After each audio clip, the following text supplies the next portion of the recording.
Hello friends, welcome to my channel. ಇವತ್ತು ನೀವು ನೋಡ್ತಿದ್ದೀರಾ, ನಾನು ಹಿಂದೆ ಒಂದು ವಿಡಿಯೋ ಹಾಕಿದ್ದೆ ಡೋನಾರ್ ಸೆಲೆಕ್ಷನ್ ಕಾಂಪ್ಲೆಕ್ಸ್ ಅಂತ ಹೇಳಿಬಿಟ್ಟು. ಈಗ ನಾನು ಪ್ರಿಪರೇಷನ್ ಆಫ್ ಕಾಪರ್ ಸಲ್ಫೇಟ್ ಅಂತ ಅದ್ರ ಬಗ್ಗೆ ಒಂದು ವಿಡಿಯೋ ಮಾಡೋಣ ಅಂತ.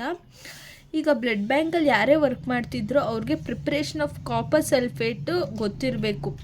ಯಾಕಪ್ಪ ಅಂತ ನಾನು ಮುಂದೆ ಹೇಳ್ತೀನಿ. ಅದಕ್ಕೋಸ್ಕರ ನನ್ನ ವೀಡಿಯೋನ ಫುಲ್ಲು ನೋಡಿ, ಎಲ್ಲೂ ಸ್ಕಿಪ್ ಮಾಡೋಕ್ಕೆ ಹೋಗಬೇಡಿ. ಯಾಕಂದರೆ ನಿಮ್ಗೆ ಇಂಪಾರ್ಟೆಂಟ್ ಪಾಯಿಂಟ್ಸ್ ಕೂಡ ಮಿಸ್ ಆಗೋ ಚಾನ್ಸಸ್ ತುಂಬ ಇರುತ್ತೆ. ಸೊ ಈಗ ಈ ವಿಡಿಯೋದಲ್ಲಿ ಫುಲ್ ನಾನು ಡೀಟೇಲಾಗಿ ಎಕ್ಸ್ಪ್ಲೇನ್ ಮಾಡ್ತೀನಿ, ಬನ್ನಿ. ಈಗ ಪರ್ಪಸ್ ಅಂದರೆ ಏನು, ಇದು ಯಾವ ಪರ್ಪಸ್ಗೋಸ್ಕರ ಪ್ರಿಪೇರ್ ಮಾಡ್ತಾರೆ ಅಂದರೆ, it is prepared for pre donation donors haemoglobin estimation of the healthy people ಅಥವಾ person.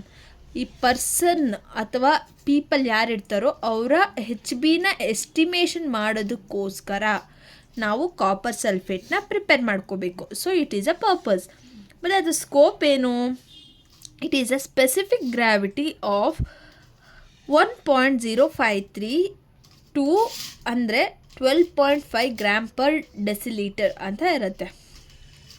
Hence, copper sulfate solution is used for pre-donation Hb test.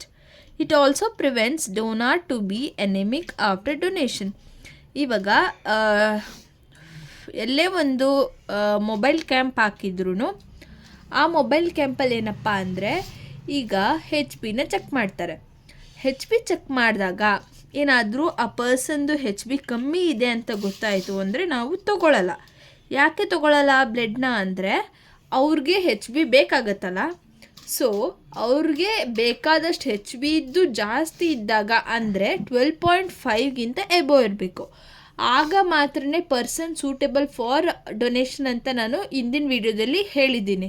So ಆ ಪಾಯಿಂಟ್ನ ನಾವು ಜ್ಞಾಪನದಲ್ಲಿ ಇಟ್ಕೊಂಡ್ರೆ, ಅಂದರೆ ನೆನಪಲ್ಲಿ ಇಟ್ಕೊಂಡ್ರೆ, ಸೊ ಅದನ್ನ ಯಾಕೋಸ್ಕರ ಮಾಡ್ತೀವಿ ಆ ಟೆಸ್ಟ್ನ ಅಂದರೆ, ಟು ಪ್ರಿವೆಂಟ್ ಡೋನಾರ್ನ ಅನೆಮಿಕ್ ಆಗೋದ್ರಿಂದ ಪ್ರಿವೆಂಟ್ ಮಾಡೋದಕ್ಕೋಸ್ಕರ ನಾವು Hbನ ಚೆಕ್ ಮಾಡ್ತೀವಿ. ಸೊ ಇಲ್ಲಿ ನಿಮ್ಗೊಂದು ಅರ್ಥ ಆಗಬೇಕು, ಕಾಪರ್ ಸಲ್ಫೇಟಿಂದ ಏನು ಮಾಡ್ತೀವಿ, Hb ಎಸ್ಟಿಮೇಷನ್ ಮಾಡ್ತೀವಿ ಆಫ್ ಅ ಡೋನಾರ್. ಯಾಕೆ ಮಾಡ್ತೀವಿ, ಯಾಕಂದರೆ to prevent the donor to become anaemic ಅಂತ ಹೇಳ್ಬೋದು. ಈ ಪಾಯಿಂಟ್ಸ್ ನಿಮ್ಗೆ ಅರ್ಥ ಆಯಿತು ಅನ್ಕೋತೀನಿ. ಅರ್ಥ ಆಗಿಲ್ಲ ಅಂದರೆ ನಿಮಗೆ ಕಮೆಂಟ್ ಬಾಕ್ಸಲ್ಲಿ ಕಮೆಂಟ್ ಮಾಡಿ. ಸೊ ಆ ಕಮೆಂಟಿಂದ ನಾನು ನಿಮಗೆ ಅದರ ಮೇಲೆ ಡೀಟೇಲ್ಸ್ನ ಇನ್ನೂ ಹೆಚ್ಚಾಗಿ ಕೊಡ್ಬೋದು. ಏನಾದರೂ ಇಷ್ಟ ಆಯಿತು ಅಂದರೆ ಲೈಕ್ ಮಾಡಿ, ಶೇರ್ ಮಾಡಿ, ಸಬ್ಸ್ಕ್ರೈಬ್ ಮಾಡದೆ ನೋಡ್ತಾ ಇರೋರು ಸಬ್ಸ್ಕ್ರೈಬ್ ಮಾಡಿಕೊಂಡು ಈ ವಿಡಿಯೋನ ಕಂಟಿನ್ಯೂ ಮಾಡಿ. ಈಗ ಕಾಪರ್ ಸಲ್ಫೇಟ್ನ ಪ್ರಿಪೇರ್ ಮಾಡಬೇಕು ಅಂದರೆ ಏನೇನು ಬೇಕು ನೋಡೋಣ. ಆ್ಯನ್ಹೈಡ್ರಸ್ ಕಾಪರ್ ಸಲ್ಫೇಟ್ ಕ್ರಿಸ್ಟಲ್ಸ್ ಬೇಕು, ಡಿಸ್ಟಿಲ್ಡ್ ವಾಟರ್ ಬೇಕು, ಆ್ಯಕ್ಯುರೇಟ್ ಡಿಜಿಟಲ್ ಕೆಮಿಕಲ್ ಬ್ಯಾಲೆನ್ಸ್, ಮತ್ತು 1000 ml ವಾಲ್ಯೂಮೆಟ್ರಿಕ್ ಫ್ಲಾಸ್ಕ್ ಇರಬೇಕು. ವಾಲ್ಯೂಮೆಟ್ರಿಕ್ ಫ್ಲಾಸ್ಕ್ ಯಾಕೆ, ಟು ಮೆಷರ್ 1000 ml ಇರುವಂಥದ್ದು ವಾಲ್ಯೂಮೆಟ್ರಿಕ್ ಫ್ಲಾಸ್ಕು ಬೇಕಾಗತ್ತೆ. ನೆಕ್ಸ್ಟ್ ಏನಪ್ಪ ಅಂದರೆ, ಈ 1000 ml ಜೊತೆಗೇ 100 ml ವಾಲ್ಯೂಮೆಟ್ರಿಕ್ ಫ್ಲಾಸ್ಕು ಕೂಡ ಬೇಕು. ಅದರ ನೆಕ್ಸ್ಟು ಹೈಡ್ರೋಮೀಟರ್. ಇದೇನು ಮಾಡುತ್ತೆ, ಡೆನ್ಸಿಟಿನ ಚೆಕ್ ಮಾಡುತ್ತೆ. ಏನು, ಹೈಡ್ರೋಮೀಟರ್. ಸೊ ಇಷ್ಟು 6 ಮಟೀರಿಯಲ್ಸು ನಮಗೆ ನೀಡೆಡು. ಈಗ ಫಸ್ಟ್ ನಾವು ಕಾಪರ್ ಸಲ್ಫೇಟ್ ಮಾಡೋದಕ್ಕಿಂತ ಮುಂಚೆ ನಾವೇನಪ್ಪ ಮಾಡ್ತೀವಿ ಅಂದರೆ, ಸ್ಟಾಕ್ ಸೊಲ್ಯೂಷನ್ ಅಂತ ಪ್ರಿಪೇರ್ ಮಾಡ್ತೀವಿ. ನಿಮ್ಮ ಫ್ರೆಂಡ್ಸ್ ಯಾರಾದರೂ ಬ್ಲಡ್ ಬ್ಯಾಂಕಲ್ಲಿ ವರ್ಕ್ ಮಾಡೋರಿದ್ದರೆ ನೀವು ಕೇಳ್ಬೋದು, ಅವ್ರು ನಿಮಗೆ ಡೀಟೇಲ್ಸ್ ಹೇಳ್ತಾರೆ.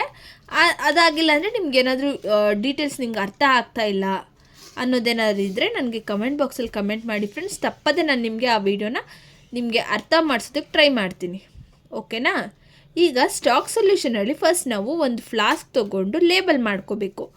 ಯಾವುದನ್ನು ಯೂಸ್ ಮಾಡ್ತೀವೋ ಅದನ್ನು use approximately, that is copper sulphate stock solution date of preparation. ಇವಾಗ ಯಾವ ಫ್ಲಾಸ್ಕಲ್ಲಿ ಪ್ರಿಪೇರ್ ಮಾಡಿರ್ತೀವೋ ಆ ಫ್ಲಾಸ್ಕ್ ಮೇಲೆ ಡೇಟ್ ಆಫ್ ಪ್ರಿಪರೇಷನ್ನು ಮತ್ತು stock solution of copper sulphate ಅಂತ ಬರೆದಿಡಬೇಕು. That is first point. ಯಾವುದೇ ಒಬ್ಬ ಲ್ಯಾಬ್ ಟೆಕ್ನಿಷಿಯನ್ ಅದನ್ನು ಪ್ರಿಪೇರ್ ಮಾಡ್ತಿದ್ದಾರಪ್ಪ ಅಂದರೆ ಅವ್ರಿಗೆ ಕಾಪರ್ ಸಲ್ಫೇಟ್ ಸ್ಟಾಕ್ ಸೊಲ್ಯೂಷನ್, ಇವಾಗ ಫಾರ್ ಎಕ್ಸಾಂಪಲ್ ಇಬ್ಬರಿರ್ತಾರೆ, ಅವರು ಪ್ರಿಪೇರ್ ಮಾಡಿರುವಂಥ ಸ್ಟಾಕ್ ಸೊಲ್ಯೂಷನ್ ನಿಮಗೆ ಗೊತ್ತಿರಲ್ಲ, ಬಟ್ ಆದರೆ ಲೇಬಲ್ ಆಗಿರುತ್ತೆ. ಲೇಬಲ್ ಆಗಿದ್ದರೆ ಆಗೇನಾಗುತ್ತೆ, ಸ್ಟಾಕ್ ಸೊಲ್ಯೂಷನ್ ಪ್ರಿಪೇರ್ ಆಗಿದೆ ಅಂತ ಅನ್ಕೋಬೋದು. ಅಕಸ್ಮಾತ್ ಇಬ್ಬರಿದ್ದು ಒಬ್ಬರು ಪ್ರಿಪೇರ್ ಮಾಡಿ ಇನ್ನೊಬ್ರು ಅದು ಯಾರು ಪ್ರಿಪೇರ್ ಮಾಡಿದಾರೋ ಅವ್ರು ಲೇಬಲ್ ಮಾಡಿಲ್ಲ ಅಂದರೆ ಅಲ್ಲಿ ಅದು ಸ್ಟಾಕ್ ಸೊಲ್ಯೂಷನ್ ಅಂತ ಅನ್ನಿಸ್ಕೊಳ್ಳಲ್ಲ. ಸೊ ಆವಾಗ ಮಿಸ್ಅಂಡರ್ಸ್ಟ್ಯಾಂಡಿಂಗ್ ಆಗುತ್ತೆ, ಮಿಸ್ಗೈಡ್ ಆಗುತ್ತೆ, ತಿರ್ಗಿ ಇನ್ನೊಂದು ಸತಿ ಪ್ರಿಪೇರ್ ಮಾಡ್ತಾರೆ. ಸೊ ಆಗ ರಿಯೇಜೆಂಟ್ಸ್ ಎಲ್ಲ ವೇಸ್ಟ್ ಆಗೋ ಚಾನ್ಸಸ್ ಇರುತ್ತೆ. ಸೊ ಅದ್ರ ಬದಲಿಗೆ ನಾವೇ ಫಸ್ಟ್ ಲೇಬಲ್ ಮಾಡಿಟ್ಬಿಟ್ರೆ ಎಲ್ರಿಗೂ ಕೂಡ ಹೆಲ್ಪ್ ಆಗುತ್ತೆ. ಮತ್ತು ಎಷ್ಟಿರಬೇಕಪ್ಪ ಅಂದರೆ weight 159.6 gram of anhydrous copper sulphate using ಬ್ಯಾಲೆನ್ಸ್ನ ಯೂಸ್ ಮಾಡಿಕೊಂಡು 159.6 ಅಂದರೆ 160 ಗ್ರಾಮ್ ಆಫ್ ಆನ್ಹೈಡ್ರಸ್ ಕಾಪರ್ ಸಲ್ಫೇಟ್ನ ತೊಗೋತೀರಾ. Dip copper sulphate into 1000 ml volumetric ಫ್ಲಾಸ್ಕಲ್ಲಿ ಇದನ್ನು ಹಾಕ್ತೀರಾ. ಆ್ಯಂಡ್ 8000 ml ಆಫ್ ಡಿಸ್ಟಿಲ್ಡ್ ವಾಟರ್ನ ಆ್ಯಡ್ ಮಾಡ್ತೀರಾ. ಏನಿದು ಡಿಪ್ ಮಾಡಿರ್ತೀರೋ ಅದನ್ನು ಅದ್ರ ಜೊತೆಗೇನೆ ಡಿಸ್ಟಿಲ್ಡ್ ವಾಟರು ಕೂಡ 1000 ml ಆ್ಯಡ್ ಮಾಡ್ತೀರಾ. ಅದನ್ನು ಮಿಕ್ಸ್ ಮಾಡಿ ಕಾಪರ್ ಸಲ್ಫೇಟ್ ಪೌಡರ್ ಅದು ಡಿಸಾಲ್ವ್ ಆಗಿದೆಯಾ ಇಲ್ವಾ ಅಂತ ಕಂಪ್ಲೀಟಾಗಿ ಚೆಕ್ ಮಾಡಬೇಕು. ಸೊ ಡಿಸಾಲ್ವ್ ಆಗಿದೆ ಅಂದರೆ stock solution ready. 1000 ml of copper sulphate into 1000 ml of distilled ವಾಟರ್ಗೆ ಮಿಕ್ಸ್ ಮಾಡಬೇಕು. ಈಗ ಸ್ಟಾಕ್ ಸೊಲ್ಯೂಷನ್ ಆಯಿತು. ವರ್ಕಿಂಗ್ ಸೊಲ್ಯೂಷನ್ ಯಾವ ಥರ ಮಾಡೋದು ಅಂತ ನೋಡೋಣ. ಈಗ ವರ್ಕಿಂಗ್ ಸೊಲ್ಯೂಷನ್ಗೆ ಸೇಮ್ 100 ml ವಾಲ್ಯೂಮೆಟ್ರಿಕ್ ಫ್ಲಾಸ್ಕ್ನ ತೊಗೋತೀರಾ. ಇದಕ್ಕೆ ಏನು ಮಾಡ್ತೀರಾ, 52 ml ಆಫ್ ಸ್ಟಾಕ್ ಸೊಲ್ಯೂಷನ್, ಇಲ್ಲಿ ಏನು ಸ್ಟಾಕ್ ಸೊಲ್ಯೂಷನ್ನ ಪ್ರಿಪೇರ್ ಮಾಡಿರ್ತೀರಲ್ಲ ಆ ಸ್ಟಾಕ್ ಸೊಲ್ಯೂಷನ್ನ ಇಲ್ಲಿ ನಾವು 52 mlನ ತೊಗೋತೀವಿ, ಸರಿನಾ. Then add 48 ml of distilled water, 48 ml of distilled ವಾಟರ್ನ ಅದಕ್ಕೆ ಆ್ಯಡ್ ಮಾಡ್ತೀರಾ. ಆಮೇಲೆ ಅದನ್ನು ಮಿಕ್ಸ್ ಮಾಡಬೇಕು ಪ್ರಾಪರಾಗಿ. Next check specific gravity of the solution. ಇವಾಗ ಏನು ಸೊಲ್ಯೂಷನ್ ಪ್ರಿಪೇರ್ ಆಗಿದೆಯೋ ಅದರದ್ದು ಸ್ಪೆಸಿಫಿಕ್ ಗ್ರಾವಿಟಿನ ಚೆಕ್ ಮಾಡಬೇಕು ಯೂಸಿಂಗ್ ಅ ಹೈಡ್ರೋಮೀಟರ್ನ ತೊಗೊಂಡು ಚೆಕ್ ಮಾಡಬೇಕು. That is it should be within +or -0.003 of the required value -1.053. ಅಲ್ಲಿವರೆಗೂ ಅದು ನಮಗೆ ರಿಕ್ವೈರ್ಡ್ ವ್ಯಾಲ್ಯೂ ಆಗಿರುತ್ತೆ. ಮತ್ತು ಈಗ ಸ್ಪೆಸಿಮನ್ ಅಂದರೆ 1 drop of capillary or venous ಬ್ಲಡ್ನ ತೊಗೋತೀವಿ. ನೋಡಿ ಈ ಟಿಪ್ ಇದೆಲ್ಲ ಇಲ್ಲಿ ನೀವು ನೋಡ್ಬೋದು, ಈ ಟಿಪ್ಪಲ್ಲಿ ಕ್ಯಾಪಿಲರೀಸ್ ಇರ್ತವೆ. ನಾವು ಅಲ್ಲಿ ಪ್ರಿಕ್ ಮಾಡಿದಾಗ ಏನಾಗುತ್ತೆ, ಕ್ಯಾಪಿಲರಿಯಿಂದ ಬ್ಲಡ್ ಬರುತ್ತೆ. ಸೊ ಆ ಬ್ಲಡ್ ಆದರೂ ಯೂಸ್ ಮಾಡ್ಬೋದು. ಮತ್ತು ಇದು ಯಾವ ಪ್ರಿನ್ಸಿಪಲ್ ಮೇಲೆ ಡಿಪೆಂಡ್ ಆಗಿದೆಯಪ್ಪ ಅಂದರೆ, this method estimates the content of the blood from it specific ಗ್ರಾವಿಟಿಯಿಂದ ಎಸ್ಟಿಮೇಟ್ ಮಾಡುತ್ತೆ HB ಎಷ್ಟಿದೆ ಅಂತ. ಬಟ್ ಇದರಲ್ಲೇನು ಸ್ಪೆಸಿಫಿಕ್ಕಾಗಿ ಹೇಳೋದಕ್ಕಾಗಲ್ಲ ಇಷ್ಟೇ ಇದೆ ಅಂತ. ಇದರಲ್ಲಿ ಏನಪ್ಪ ಅಂದರೆ ನಾವು ಅವ್ರು ಕೊಡಬಾರ್ದ ಅನ್ನೋದನ್ನು ನಾವು ಡಿಸೈಡ್ ಮಾಡ್ಬೋದು. ಕೊಡ್ಬೋದು ಅಂದರೆ ಇಟ್ ಈಸ್ 12.5ಗಿಂತ ಎಬೋವ್ ಇದೆ ಅಂತ, ಕೊಡಬಾರ್ದು ಅಂದರೆ 12.5ಗಿಂತ ಕಮ್ಮಿ ಇದೆ ಅಂತ. ತಿರ್ಗಾ ಹೇಳ್ತೀನಿ ಕೇಳಿಸ್ಕೊಳ್ಳಿ. HB ಬಂದ್ಬಿಟ್ಟು 12.5ಗಿಂತ ಎಬೋವ್ ಇದೆ ಅಂದರೆ ಯಾವುದೇ ಪರ್ಸನ್ ಅಥವಾ ಲೇಡಿ ಅಥವಾ ಮೆನ್ ಯಾರಾದರೂ ಕೂಡ ಅಬೋವ್ 18 ಇಯರ್ಸು ಡೊನೇಟ್ ಮಾಡ್ಬೋದು. ಬಿಲೋ 18 ಇಯರ್ಸ್ ಯಾರ್ದು ಕೂಡ ಬ್ಲಡ್ ತೊಗೊಳ್ಳಲ್ಲ. ಏನಾದರೂ 12.5ಗಿಂತ ಕಮ್ಮಿ ಇದೆ ಅಂದರೆ HBನ ಬ್ಲಡ್ನ ತೊಗೊಳ್ಳಲ್ಲ ಮತ್ತು ಅವ್ರು ಕೊಡಬಾರ್ದು. ಯಾಕೆಂದರೆ ಅವ್ರಿಗೆ ಸಾಕಾಗಲ್ಲ ಅದು. ಯಾಕಂದರೆ ಅವರು ಕೊಟ್ಟರು ನೆಕ್ಸ್ಟ್ ಅವರು ಅನೆಮಿಕ್ ಆಗೋ ಚಾನ್ಸಸ್ ಇರುತ್ತೆ. ಅವ್ರಿಗೆ ಕೊಟ್ಟು ಅವ್ರಿಗೆ ಬ್ಲಡ್ ಹಾಕೋ ಚಾನ್ಸಸ್ ತುಂಬ ಇದೆ. ಸೊ ಅದನ್ನು ನಾವು ಎಂಟರ್ಟೈನ್ ಮಾಡಲ್ಲ. Next a drop of a blood in contact with copper sulphate solution of a specific gravity, ಅದು ನಾವು ಹಾಕಿದಾಗ ಯಾವ ಸ್ಪೆಸಿಫಿಕ್ ಗ್ರಾವಿಟಿಲಿ ಅಂದರೆ 1.053 becomes encased in a sac of copper proteinate which prevents dispersion of fluid or any change. ಅದು ನಾವು drop ಹಾಕಿದ ತಕ್ಷಣ ಅದು ಸಿಂಕ್ ಆಗಬೇಕು. ಓಕೆನಾ. ಸಿಂಕ್ ಆದಾಗ ಏನಪ್ಪ ಅಂದರೆ ಅದ್ರ ವೀಡಿಯೋನ ನಾನು ನಿಮಗೆ ನೆಕ್ಸ್ಟ್ ಒಂದು ಶಾರ್ಟ್ ಅಥವಾ ಒಂದು ವೀಡಿಯೋ ಮಾಡೇ ಹಾಕ್ತೀನಿ. ನಿಮಗೆ ಅದು ತುಂಬ ಕ್ಲಿಯರಾಗಿ ಅರ್ಥ ಆಗುತ್ತೆ.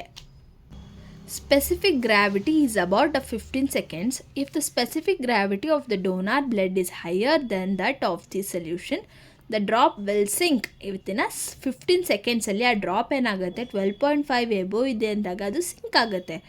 ಇಲ್ಲ ಅಂದಾಗ ಅದು ತೇಲುತ್ತೆ. ಅದನ್ನೇ ಇಲ್ಲಿ ನಾನು ಪಾಯಿಂಟ್ಸಲ್ಲಿ ಹೇಳಿದ್ದೀನಿ. If not the drop will hesitate, remain suspended or rise to the top of the solution. ಅಲ್ಲಿ ಏನು ಸೊಲ್ಯೂಷನ್ ಇರುತ್ತೋ ಅಲ್ಲಿ ತೇಲ್ತಾ ಇರುತ್ತೆ. ಇದು ನಾವು ಈಸಿಯಾಗಿ ಕಂಡುಹಿಡ್ಕೋಬೋದು. ಇವಾಗ ಮಟೀರಿಯಲ್ಸ್ ಟು ಪ್ರೊಸೀಡ್. ಇವಾಗ ನಾವು ಇವಾಗ ಒಂದು ಕ್ಯಾಂಪ್ಗೆ ಹೋಗಿದ್ದೀವಿ, ಅಲ್ಲಿ HB ಚೆಕ್ ಮಾಡಬೇಕು, ಚೆಕ್ ಕಂಪಲ್ಸರಿ ಮಾಡ್ತಿದ್ದೀವಿ ಅಂದಾಗ ನಾವು ಏನೇನು ಮಟೀರಿಯಲ್ಸ್ ನಮಗೆ ಬೇಕು ಅಂದಾಗ copper sulphate solution specific gravity ಬಂದ್ಬಿಟ್ಟು 1.053 ಇರಬೇಕು. ಡಿಸ್ಪೋಸಬಲ್ ಸ್ಟೆರೈಲ್ ಲ್ಯಾನ್ಸೆಟ್ಸ್ ಇರಬೇಕು. Spirit container for sharp disposal. Sharp ಅಂದರೆ ನೀಡಲ್ಸ್ನ ಡಿಸ್ಪೋಸ್ ಮಾಡುವಂಥ ಕಂಟೈನರ್ ಯಾವುದು ಅಂತ ಕಮೆಂಟ್ ಬಾಕ್ಸಲ್ಲಿ ಕಮೆಂಟ್ ಮಾಡಿ. ಅದೇನಾದರೂ ಕರೆಕ್ಟ್ ಇತ್ತು ಅಂದರೆ ರೈಟ್ ಅಂತ ಹೇಳ್ತೀನಿ, ಇಲ್ಲ ಅಂದರೆ ನೀವು ಕರೆಕ್ಟಾಗಿ ತಿಳ್ಕೋಬೇಕು ಅಂತ ನಿಮಗೂ ಒಂದು ಐಡಿಯಾ ಬರುತ್ತೆ. ನಾನು ನೆಕ್ಸ್ಟ್ ವೀಡಿಯೋದಲ್ಲಿ ಅದಕ್ಕೆ ಆನ್ಸರ್ನ ಹೇಳ್ತೀನಿ. ಈಗ ನೆಕ್ಸ್ಟ್ ಅದು ಪ್ರೊಸೀಜರ್ ಏನಪ್ಪ ಅಂದರೆ, ಟೇಕ್ ದಿ ಕಾಪರ್ ಸಲ್ಫೇಟ್ ಸೊಲ್ಯೂಷನ್ನ ತೊಗೊಂಬಿಟ್ಟು ಏನು ಮಾಡ್ತೀರಾ, ಈಗ ಯಾವ ಸೈಟನ್ನು ನೀವು ಈ ಸೈಟಲ್ಲಿ ತೆಗಿತಾ ಇದ್ದೀರಾ ಕ್ಯಾಪಿಲರಿ ಅಂದಾಗ ಈ ಸೈಟ್ ಫುಲ್ಲು ಕ್ಲೀನ್ ಮಾಡ್ಕೋಬೇಕು. ಕ್ಲೀನ್ ಮಾಡಿ ಯಾವುದ್ರಲ್ಲಿ ಕ್ಲೀನ್ ಮಾಡ್ತೀರಾ, ಸೊಲ್ಯೂಷನ್ ಯಾವುದು, ಸ್ಪಿರಿಟ್ ಸೊಲ್ಯೂಷನಲ್ಲಿ ಕ್ಲೀನ್ ಮಾಡ್ತೀರಾ. ವೈಪ್ ಮಾಡಿ, ಸ್ಟೆರೈಲ್ ಗೌಸ್ ಮಾಡಿ, ಪಂಕ್ಚರ್ ಇಲ್ಲಿ ಪಂಕ್ಚರ್ ಮಾಡ್ತೀರಾ. ಪಂಕ್ಚರ್ ಅಂದರೆ ಪ್ರಿಕ್ ಮಾಡೋದು. ಪ್ರಿಕ್ ಮಾಡಿಬಿಟ್ಟು ಅದನ್ನು slightly to this side with this sterile lancet. There should be free flow of blood. ಅದು ಫ್ರೀ ಫ್ಲೋ ಆಫ್ ಬ್ಲಡ್ ಅದರಲ್ಲಿ ಚೆನ್ನಾಗಿ ಆಗಬೇಕು. Do not squeeze. ಅದನ್ನು ಜಾಸ್ತಿ ಸ್ಕ್ವೀಸ್ ಮಾಡೋಕ್ಕೆ ಹೋಗಬಾರ್ದು. Repeatedly as many dilute the drop of blood with tissue fluid and lower the specific gravity. Tissue fluid ಜೊತೆ ಏನಾದರೂ ಬಂತು ಅಂದರೆ ಅದು ಸುಮ್ಮನೆ ಸಿಂಕ್ ಆಗೋ ಚಾನ್ಸಸ್ ಇರುತ್ತೆ. Dispense 1 drop of a blood gently at the height of 1 centimeter above the surface of copper sulfate. Observe for 15 ಸೆಕೆಂಡ್ಸ್ವರೆಗೂ ಅದನ್ನು ಅಬ್ಸರ್ವ್ ಮಾಡಬೇಕು. ಇಂಟರ್ಪ್ರಿಟೇಷನ್ ಅಂದರೆ ನೀವು ಅದನ್ನು ನೋಡಿ ಏನಂತ ಹೇಳ್ತೀರಾ, ರಿಸಲ್ಟ್ ಅಂತಲೇ ಹೇಳ್ಬೋದು. If 1 drop of blood sinks to the bottom within 15 seconds, then HB is greater than 12.5 gram per decilitre. ನಾನು ಹೇಳಿದಾಗೆ ಅದೇನಾದರೂ ಸಿಂಕ್ ಆಯಿತು ಅಂದರೆ greater than 12.5 gram per decilitre ಇದೆ ಅಂತ. If the drop remains at the surface or rises from the bottom of solution, then HB is below the acceptable value. ಅದು ಏನು sync ಆಗ್ತಿಲ್ಲ, ಮೇಲೆ ತೇಲ್ತಾ ಇದೆ ಅಂದರೆ ಆ ಡೋನರ್ದು ಬ್ಲಡ್ ಅಷ್ಟು HB ಕಂಟೆಂಟ್ ಇಲ್ಲ ಅಂತ. Precautions. The copper sulfate solution beaker should be kept covered with the avoided evaporation. ಅದು ಪ್ರಿಪೇರ್ ಆದಮೇಲೆ ಎವಾಪರೇಷನ್ ಆಗದೆ ಇರೋ ಥರ ಅದನ್ನು ನೀಟಾಗಿ ಕವರ್ ಮಾಡಬೇಕು. That is main important point. Change the solution after 20 to 25 tests. Make sure that the solution is adequately mixed before beginning of each day of determination. ಇವಾಗೇನಾದರೂ ಅದನ್ನು ನೀವು ತಿಳ್ಕೋಬೇಕು, ಎಷ್ಟು ದಿನ ಆಗಿದೆ, ಎಷ್ಟು ಟೆಸ್ಟ್ ಮಾಡಿದ್ದೀವಿ. ಅಪ್ರಾಕ್ಸಿಮೇಟಾಗಿ ನಾವು ಹೇಳ್ಬೋದು ಒಂದಿಷ್ಟು ಅಂದಾಜು ಮೇಲೆ ನಾವು 20 to 25 ಟೆಸ್ಟ್ ಮಾಡಿಕೊಂಡು ಅದನ್ನು ಡಿಸ್ಕಾರ್ಡ್ ಮಾಡಬೇಕು. ಆ 25 ಟೆಸ್ಟ್ ಆದಮೇಲೂ ಮಾಡ್ತಿದ್ದೀವಿ ಅಂದರೆ ಅದನ್ನು ನಾವು ಯೂಸ್ ಮಾಡೋದಕ್ಕಾಗಲ್ಲ, ಆ ಥರ ಆಗುತ್ತೆ ಅದು. ಆಮೇಲೆ ಏನಪ್ಪ ಅಂದರೆ, dispose used solution as a bio hazard material because blood in the container. ಈಗ ಒಬ್ರು ಕೊಡೋಕ್ಕೆ ಬರ್ತಾರೆ, ಅವ್ರಿಗೆ ಗೊತ್ತೇ ಇರಲ್ಲ HIV ಪಾಸಿಟಿವ್ ಇರ್ತಾರೆ, ಅವ್ರದ್ದು HB ಚೆನ್ನಾಗೇ ಇರುತ್ತೆ, ನಾವು ತೊಗೋತೀವಿ, ನಾವು HBನೂ ಚೆಕ್ ಮಾಡೇ ತೊಗೊಂಡಿರ್ತೀವಿ. ಬಟ್ ಅಲ್ಲಿ ಏನು ತಪ್ಪು ಮಾಡ್ತೀವಪ್ಪ ಅಂದರೆ, ನಾವು ಆ ಕಂಟೈನರಲ್ಲಿ 20 to 25 ಟೆಸ್ಟ್ಸ್ ಮಾಡಿರ್ತೀವಿ. ಆ 25 ಟೆಸ್ಟ್ ಮಾಡಿರೋದು ಎಲ್ಲಂದ್ರೆ ಅಲ್ಲಿ ಚೆಲ್ಲಿದಾಗ ಅದರಲ್ಲಿ ಬ್ಲಡ್ ಕಂಟೆಂಟ್ ಇರುತ್ತೆ. ಆ ಬ್ಲಡ್ ಕಂಟೆಂಟಲ್ಲಿ HIV ವೈರಸ್ ಕೂಡ ಮಿಕ್ಸ್ ಆಗಿರುತ್ತೆ. ಅದನ್ನು ನಾವೇನಾದರೂ ಅಲ್ಲಿ ಇಲ್ಲಿ ಚೆಲ್ಲಿದಾಗ ಏನಾಗುತ್ತೆ, ಆ HIV ಸ್ಪ್ರೆಡ್ ಆಗೋ ಚಾನ್ಸಸ್ ತುಂಬ ಇರುತ್ತೆ. ಸೊ ಫ್ರೆಂಡ್ಸ್, ನಿಮಗೆ HIV ಬಗ್ಗೆ ಏನಾದರೂ ವಿಡಿಯೋ ಮಾಡಬೇಕು, ನಾನು ಆಗಲೇ ಮಾಡಿದ್ದೆ, ನಿಮಗೇನಾದರೂ ಬೇಕು ಅಂತ ಹೇಳಿದ್ರೆ ನಾನು HIV, HBsAg, HCV ಎಲ್ಲದ್ರ ಮೇಲೆ ಒಂದೊಂದು ವಿಡಿಯೋ ಮಾಡ್ತೀನಿ. ಸೊ ನನ್ನ ವಿಡಿಯೋನ ಲೈಕ್ ಮಾಡಿ, ಶೇರ್ ಮಾಡಿ, ಸಬ್ಸ್ಕ್ರೈಬ್ ಮಾಡ್ಕೊಳ್ಳಿ. ಇಲ್ಲಿವರೆಗೂ ನೋಡಿದ್ದೀರಾ ಅಂದರೆ ನನ್ನ ವಿಡಿಯೋ ನಿಮಗೆ ಇಷ್ಟ ಆಗಿದೆ, ರೀಚ್ ಆಗ್ತಿದೆ ಅಂತ ಅಂದ್ಕೊಂಡಿದ್ದೀನಿ. ಸೊ ಇದು ಬಂದುಬಿಟ್ಟು ಇನ್ಫಾರ್ಮೇಟಿವ್ ವಿಡಿಯೋ ಅಂತ ನನ್ನ ಪ್ರಕಾರ ನಿಮಗೆ ಅರ್ಥ ಆಗಲಿ, ಇನ್ಫಾರ್ಮೇಷನ್ ತಿಳ್ಕೊಳ್ಳಿ ಅಂತ ಮಾಡಿದ್ದು. ಸೊ ಹೋಪ್ ನಿಮಗೆಲ್ಲ ಇಷ್ಟ ಆಯಿತು. See you in next video.